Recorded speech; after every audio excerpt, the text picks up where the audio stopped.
Tyler McCann, CAPI has released an innovation strategy in conjunction with a number of organizations that support it. Give us the highlight as what you see as an innovation strategy that you hope some of this will be included in the next policy framework that the federal and provincial governments are working on.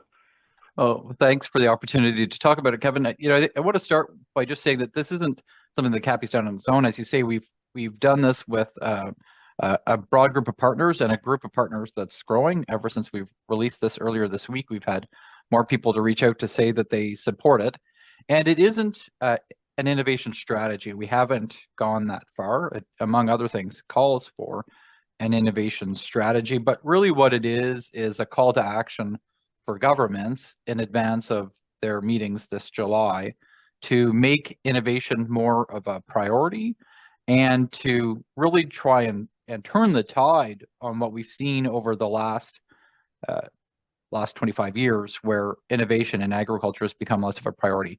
But at the heart of it is this North Star that we think should drive how we think about these things, and that is that Canada needs to become a global leader in turning innovation into impact across agriculture and food. That impact is going to be achieved through increasing investment and adoption, and ultimately measured by growing productivity, resilience, and value creation. And so ultimately what we've got is this group of people that have come together to say that this needs to be the starting point in how we think about the future of ag innovation. So you've got an innovation statement. One of the elements of that is regulatory reform and cutting red tape. It seems the government has that sort of direction in mind from what we've seen from past initiatives. And certainly, I think we are in a very different world today on regulatory reform than we were 2 years ago. But there's a couple important things to keep in mind. One, this is a long journey that we're on. There really is, I think, a certain sentiment of we're trying to change the Titanic. This is a ship that's been sailing down a road of regulatory burden, of regulatory excess. And what we're calling for is more work to be done on regulatory modernization. And this isn't about getting rid of regulations, but we need to do a better job making regulations work and making them more predictable, making them more science and risk based. And one of the pieces that's here is part of what we think should happen in the policy framework is that governments should spend more on regulatory reform. This isn't something that comes cost free. In an ideal world, governments would figure it out, but we think that this is a good use of money to spend to give governments more resources to change the regulations.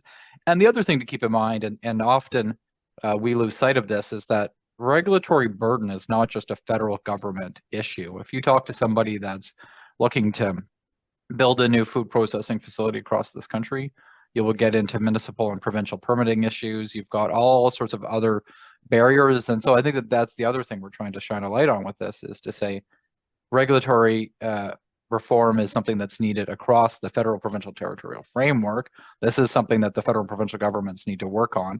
The federal government can fix all of its issues, but that's not going to fix all of the regulatory issues in this country. So CAPI is, and the groups that are signing on to the innovation statement have also identified a gap between innovation and commercialization. And what is that gap and why does that occur? We really see this challenge in Canada where we do really well on ideas. There's a lot of money out there for people to generate ideas. And there's a lot of money for people to commercialize ideas once those ideas are ready to be commercialized.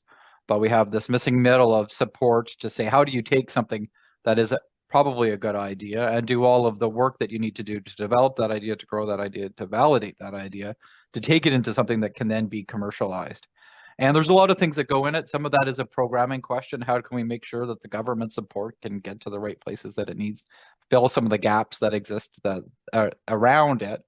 But it's also about, do we have the right infrastructure in place? If you're getting into ag robotics, new technology, do we have kind of the farms that are there where somebody that's got the idea can take that idea, put it into practice, go through the validation piece? There's other things that go along with it, but really it is about saying we can't just give little bits of money, lots of little bits of money to people with ideas, and then a little bit of a lot of money to companies once they get to that commercialization stage. We need to bridge those two things together so that we do a better job keeping the ideas here, but also then turning those ideas into impact at the end of the day. what's it reasonable to think that the government should budget for this over a 5-year policy framework? Do you see this costing billions of dollars to do the things that we need to do, billions of dollars in addition to what's already being spent? Well, so the starting point is, let's start by making this more of a priority, right? There's part of the challenge that we get into is this has been deprioritized so much over the last 20 years. We saw the federal government with a lightning rod closing research sites, but it's not just the federal government cutting spending. We've seen provincial governments get out of the extension game over the last 25 years too. So let's start by not cutting. And I think that there's two different questions. One, how do we take the money that we're spending today and spend it better? And so we're talking about, what does program renewal look like? How do we get programs at the federal provincial level that work better together to make sure the support's going where it needs to go? And ultimately, it should be about how do we spend more and how do we carve out more space? But I think that there is an opportunity, starting with, let's just make sure that we're getting the best bang for our buck out of the investments that we're making. And hopefully that builds momentum and creates opportunity. One of the interesting things I think that's happening in the landscape today, Kevin, and we've seen Farm Credit Canada marshal this $7 billion coalition of funders. That's filling some of the money gap. I think we're seeing other changes that are happening outside of the ag departments. That certainly, if you look at where a lot of the money for ag universities comes from, it's not coming out of this framework. That's under pressure too. And so anytime when we talk about money here, I think we need to do a smarter job, a better job of connecting all of these different dots and seeing where things can come from.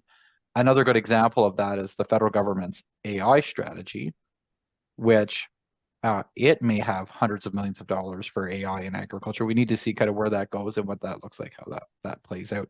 Ultimately, the more that we can connect all of these dots, the better. We know that money's limited. We know that that's an issue. So the starting point needs to be, let's get better bang out of the money that we're spending, and then we can look at how do we spend more. Now, CAPI, not necessarily with the support of the organizations that support the innovation statement, but CAPI has done some work talking about business risk management programs. And oftentimes when we talk about policy frameworks and what needs to be improved, the discussion talks about more money for business risk management programs. What is CAPI's views? And I think you've published a paper on this regarding how we should be looking at the various business risk management programs, whether it's agri-insurance, crop insurance, agri-invest, or agri-stability. Yeah, and it is. I mean, in all of the work that we do, we always try and engage many people around the table. We have had a separate working group around risk management in agriculture that's been doing work. That work has highlighted how challenging of an issue this is. This is something that is very sensitive. There's a lot of money at stake, a lot of support for farmers, and so any time we think about it and we talk about it, we know that we need to be smart about what those changes are, and we know that those are sensitive changes. What really we're at, I think, is this recognition that the starting point can't just be about how do we tweak programs and how do we make individual programs work better. We've spent largely 15 years now looking at program administration and program design issues. What we think we need to do is go back a bit to the drawing board and identify what do we actually want to get out of this, and what are the supports and tools that we think farmers need. And some of that is reflected in past work that we've done, where we're saying we need to better support proactive risk management. How do we better integrate avoiding the problem in the first place into how we think about risk management? How do we get away from this idea that risk management in the government policy and program space only involves helping farmers after the fact?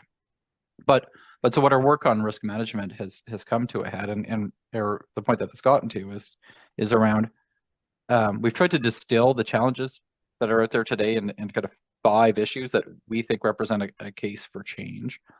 One is really around the first point of that is the risks have changed, and the risk management programs have not kept pace. The programs aren't consistent in how they help farmers manage risk. This is number 2. They work very well for some farmers and some risks, but not very well for other farmers and other risks that they face. The third issue is that too many farmers have too little confidence in the capacity of these programs to help them manage risk. These programs have been around for 25 years by and large, Farmers should understand how the programs work, and I think the problem is farmers do understand how the programs work, and that's why they're getting out of them. The fourth problem that we've got is that challenges with administration and delivery are making the issues with program design worse, and so we need to think about that differently. And ultimately, the fifth one is that the programs just don't deliver on the objectives that were set out for them 25 years ago, and that is made worse by the fact that I don't think that farmers and governments agree anymore on what the purpose of these programs are. And so when we think about those issues around risk management today, it tells us that we need to have a more meaningful conversation, a more meaningful discussion between governments, farmers, other partners in the space around what that risk management landscape looks like. Here's a more pointed question. Does Agri-Invest fulfill any role, or should that money be repurposed rather than a free check to everybody based on eligible net sales up to $10,000 a year? I think that last point that I said around programs not delivering on their objectives, I think the starting point is like, what is the objective of Agri-Invest? It's not clear to me. I think it does well if the idea is money for farmers. I'm not sure in kind of today's day and age that's the right objective that we should have. I think that when we think about what risk management program should be, it should be about helping farmers manage the risks that they face. You look at the size and scale of risks that so many farmers face, and the little bit of money that farmers can get out of Agri-Invest, it's just, I don't think it's clear to me that it delivers on that. So certainly personally, when I look at this, I think that money can be much better spent and much better deployed to give farmers a better tool that they need, or better tools that they could use to manage risk. But that's just my opinion. I certainly, but I think, Kevin, again, if you start not with kind of what's wrong with Agri-Invest in particular, but what do farmers actually need out of this, and what's the best way for governments to help them out? I think if you start with that and you kind of go there first, you very quickly get into a space that Agri-Invest is not delivering on that at the end of the day. So one good thing about it, it seems like there's a lot of advanced work and advanced thought being going into the next policy framework. I don't remember so much advanced work and so much thoughtfulness in previous 5-year lulls between one program to the next. And I think it's interesting. If you go back to what happened prior to 2003, when the first agreement came into place, there really was this tremendous amount of work. This really was a really big thing to get governments, farmers, federal, provincial governments and farmers on the same page with a landmark agreement with the first agriculture policy framework. But to your point, kind of since then, we went from this giant leap forward to these very small steps, one framework to the other. I think that's partly because we've lived through 25 years of relative peace in farm country across Canada. Right? Most farmers across this country have had 25 pretty good years. Margins generally were heading in the right direction. Certainly, if you look at land values, admit balance sheets were getting much better. I think part of what's different today is that while maybe the beef industry was the exception of those 25 years and kind of facing hard times, things have changed where the beef industry for once is facing good times, but everybody else is facing a lot tighter margins. And it doesn't look like any of that's going to get better anytime soon. If anything, all of that might get worse. And so the work on the next policy framework, I think, is just happening in a different context. I think that there's much greater pressures, not just on farmers and agriculture that are facing different challenges and need the policy framework to catch up, but governments are also facing tighter budgets. And so they need to make sure that policy framework is getting better bang for their buck again at the end of the day. What remains to be seen is whether or not any of this work will actually result in change at the end of the day. I have these glimmers of hope that what we'll see in July is governments commit to a more thoughtful, ambitious, modern policy framework. But then I think reality creeps in, and it's less clear to me that what we'll see in July is going to be much different than what we saw 5 years ago. In July, of course, is the next federal, provincial, territorial ag ministers meeting, right? That's right. And so what we'll see this July is the directional statement. They'll have to work out all of the details later, but This July, ministers across the country will say, this is what's important to us, and this is what we want the next policy framework to deliver on. And I hope that's not just more of the same. Tyler McCann, thank you very much for chatting. I appreciate your time. Thanks for talking to me, Kevin.